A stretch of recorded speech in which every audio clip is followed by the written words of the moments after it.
Hello पिला माने समस्त को मोर चैनल को स्वागत।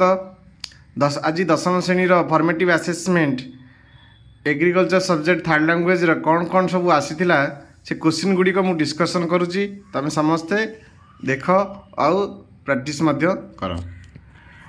30 मिनिट परीक्षा होता 20 मार्क क्वेश्चन आसीथिला।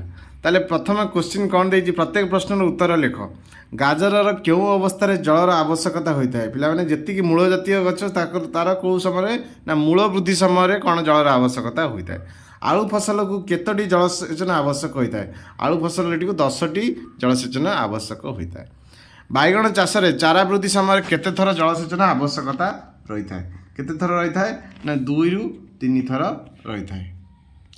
क्यों जंत्र द्वारा पानी गछ निकट को पहुँची थाए से जंत्र ना कौन ना ड्रिप टेप।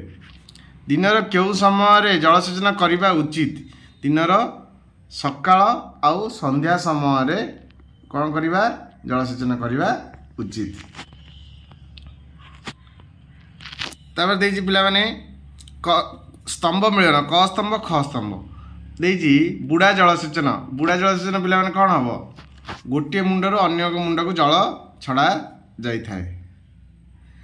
पट्टी कौन ओसारिया जमी को सामान्य गड़ाणिया रखा जाए। पटाड़ी छोट छोट कियारी रे भाग करा जाए। सियार धाड़ी रे लगाई हुड़ा दिया जाता फसल मुख्यतः करा जाए। मंदा जलसेचन तो क्या कहूँ बलय प्रणाली की कहला। तार उत्तर गुड़िक ये रहा।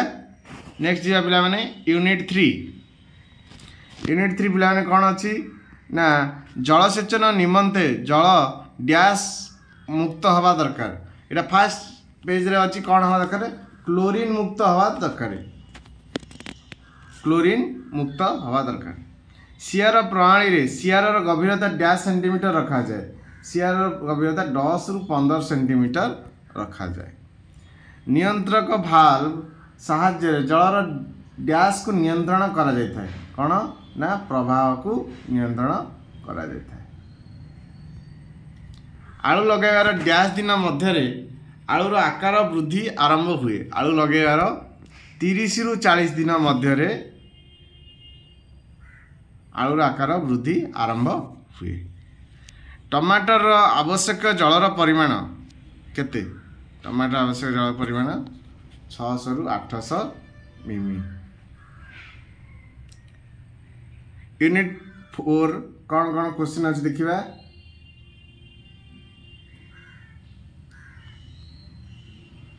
बुंदा जलसेचन जल खर्च अधिक होता है। भूल कारण बुंदा जलसेचन जदि अधिक खर्च होता है पद्धति कहीं आम आनी ये कम खर्च होता है। छिंचा जलसेचन सीमित परिमाण जल को समान भाव में छिंचा जाए। ठीक अच्छे आम समान भाव में छिंची पार।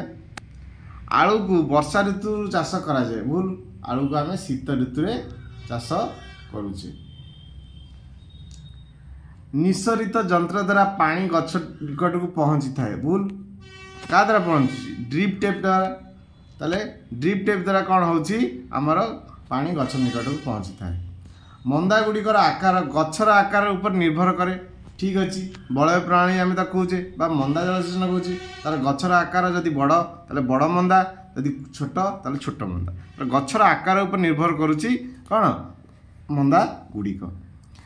ताहले ये जो सब्जेक्ट रे आमर थर्ड लैंग्वेज वोकेशनल जो ये होता से यही सब क्वेश्चन आसीला जो गुड़िक मु तुम मान सहित सॉल्व कली। समस्त मो चैनल देखि समस्त अशेष धन्यवाद। Thank you.